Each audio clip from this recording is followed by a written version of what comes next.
ओम जयंती मंगला काली भद्रकाली कपालिनी दुर्गा क्षमा शिवा धात्री स्वाहा सवदा नमोस्तुते। बोलो उमा महेश्वर भगवान की जय। हर हर महादेव, जय भोलेनाथ। सुमन खन्ना चैनल में आपका स्वागत है। उम्मीद करती हूँ आप सभी ठीक होंगे, स्वस्थ होंगे और खुश होंगे। भोलेनाथ की कृपा आप सभी पर बनी रहे, यही मैं कामना करती हूँ। सावन महीने की दुर्गा अष्टमी का बहुत ही विशेष महत्व है। इसमें किया गया दान पुण्य पूजा पाठ हमें बहुत ही लाभ देते हैं। तो हमें सावन महीने की दुर्गा अष्टमी को छोड़ना नहीं चाहिए।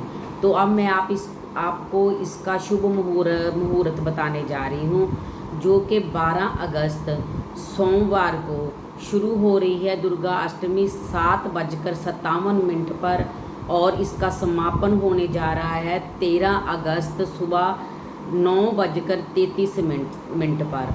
और इसी के हिसाब से उदया तिथि के हिसाब से दुर्गा अष्टमी मनाई जाएगी 13 अगस्त दिन मंगलवार को। एक तो सावन का महीना और मंगलवार, और माता मंगला गौरी का भी व्रत और दुर्गा अष्टमी का भी। इस संजोग में हम अगर कोई भी कार्य करते हैं, अच्छा कर्म करते हैं, कन्या का पूजन करते हैं और दान देते हैं, तो ये सब चीज़ें हमारी बंद किस्मत के ताले को भी खोल देती हैं। इसलिए आपको ये पूजा अवश्य करनी चाहिए। तो सावन महीने की पूजा का जो शुभ मुहूर्त है वो शुरू हो रहा है 13 अगस्त को सुबह 9:07 से लेकर 10:50 तक। और राहु काल का जो समय है वो शाम को 3:43 से लेकर 5:22 तक रहेगा। इस समय राहु काल के समय में कोई भी शुभ कार्य हमें नहीं करना चाहिए। और जो अब मैं आपको ये कन्या पूजन की और क्या दान करना चाहिए इसके बारे में बताने जा रही हूँ, ये आपको शुभ मुहूर्त में ही करना है। तो ये जानने से पहले अगर आपने मेरे चैनल को सब्सक्राइब नहीं किया तो प्लीज़ चैनल को सब्सक्राइब कीजिए, वीडियो को लाइक और शेयर कीजिए। कमेंट बॉक्स में महादेव के प्रति अपनी हाजिरी लगाते हुए हर हर महादेव अवश्य लिखिए। चूड़ियों का दान बहुत ज़्यादा महत्व माना गया है। सावन के महीने में चूड़ियाँ पहनना और चूड़ियों का दान करना हमें विशेष लाभदायक है। तो इस दान को करने से हमें अपने पति की और पुत्र की दोनों की आयु में वृद्धि होती है और उनको सफलता मिलती है और परिवार में खुशहाली का माहौल बना रहता है। तो सावन महीने की दुर्गा अष्टमी के शुभ मुहूर्त पर आप इस दान को अवश्य कीजिए। ये मौका अपने हाथ से मत जाने दीजिए, फिर साल भर हमें इंतज़ार करना पड़ेगा। और बहुत ही दुर्लभ संजोग में ये दुर्गा अष्टमी आ रही है। तो चूड़ियों का दान हमें किन किन को करना चाहिए और औरतों को कितनी चूड़ियाँ पहननी चाहिए, और हमें ये चूड़ियाँ किस वृक्ष में बांध देनी चाहिए जिसके बांधने से हमारे परिवार में खुशहाली रहे, बंद किस्मत का जो हमारा ताला है वो खुल जाए और हमारे घर में पैसे का आगमन हो। इससे ऐसे उपाय को करने से हमें बहुत ही जल्द लाभ मिलेगा। तो सबसे पहले बात करने जा रही हूँ भी चूड़ियों का दान हमें किस किस को करना चाहिए। तो कन्या पूजन करते समय दुर्गा अष्टमी को आपको कन्या को चूड़ियाँ का दान करना चाहिए। माता के मंदिर में आपको हरी और लाल चूड़ियों का दान करना चाहिए। आपके आस पड़ोस सुहागन महिलाओं को इसका दान करना बहुत शुभ माना गया है। अपनी जेठानी ननद की बेटी को और उनको चूड़ियों का दान देना बहुत शुभ माना गया है। तो ये दान हमें अवश्य करना चाहिए। अब बात है कि औरतों को कितनी कितनी चूड़ियाँ पहननी चाहिए। हम इतनी चूड़ियाँ पहनते हैं, लेकिन जो हमें शुभ फल प्रदान करनी चाहिए प्रदान हो हम, और हमारे पति की और पुत्र की आयु में वृद्धि हो, हमें कितनी कितनी चूड़ियाँ पहननी चाहिए जो कि हमारे परिवार में खुशहाली का माहौल भी बना कर रखें।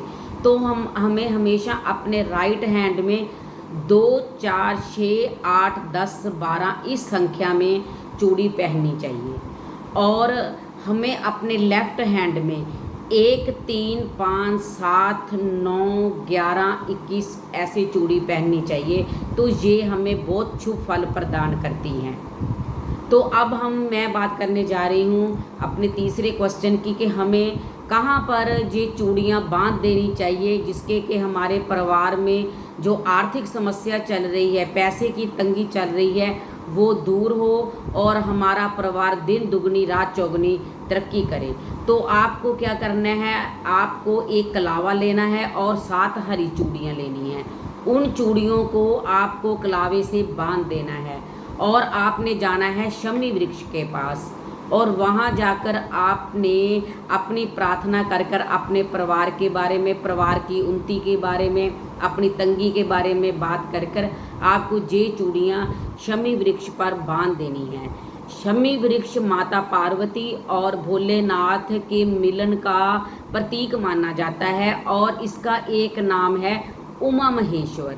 इसे उमा महेश्वर के नाम से भी जाना जाता है और शिव पुराण में ये उल्लेख मिलता है कि अगर कोई सुहागन महिला हरी चूड़ियाँ 7 हो या एक जोड़ी पूरी लेकर 12 तो वो शमी वृक्ष में बांध देती है, तो उसके घर में माता लक्ष्मी, माता पार्वती के साथ साथ भोलेनाथ की कृपा भी मिलती है।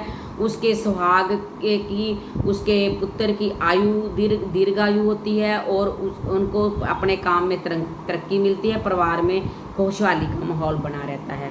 और अब बात है भी अगर हमें शमी का वृक्ष ना मिले तो हम इन चूड़ियों का क्या करें और कहाँ पर बांधें। और अगर आपको बाई चांस शमी का वृक्ष नहीं मिलता तो आप इन चूड़ियों को ले जाकर इसी शुभ मुहूर्त में ऐसे ही प्रार्थना कर कर आपने ये चूड़ियों का जोड़ा या 7 चूड़ी आपने वेल वृक्ष के पास बांध देनी है। शुभ समय मैंने आपको बता दिया है, अभी 6:07 से लेकर 10:50 तक आप ये पूजा भी कीजिए और चूड़ी भी बांधिए। अगर आपको कहीं टाइम नहीं मिलता और आप रह जाते हो ये काम करने को, तो राहु काल का समय छोड़कर उसके बाद आप ये चूड़ियों को वेल वृक्ष में भी बांध सकते हैं। ऐसा करने से आपकी सारी समस्या का हल हो जाएगा, क्योंकि बहुत ही शुभ संयोग में हमें ये दुर्गा अष्टमी मिल रही है। तो अपनी सारी मुश्किलों का हल करने के लिए आप ये कार्य अवश्य कीजिए और माता रानी का आशीर्वाद प्राप्त कीजिए, भोलेनाथ का आशीर्वाद प्राप्त कीजिए। तो मिलते हैं हम अगली वीडियो में। ऐसी ही वीडियो के साथ मैं आपसे फिर बात करूंगी। तब तक के लिए हर हर महादेव, जय माता दी।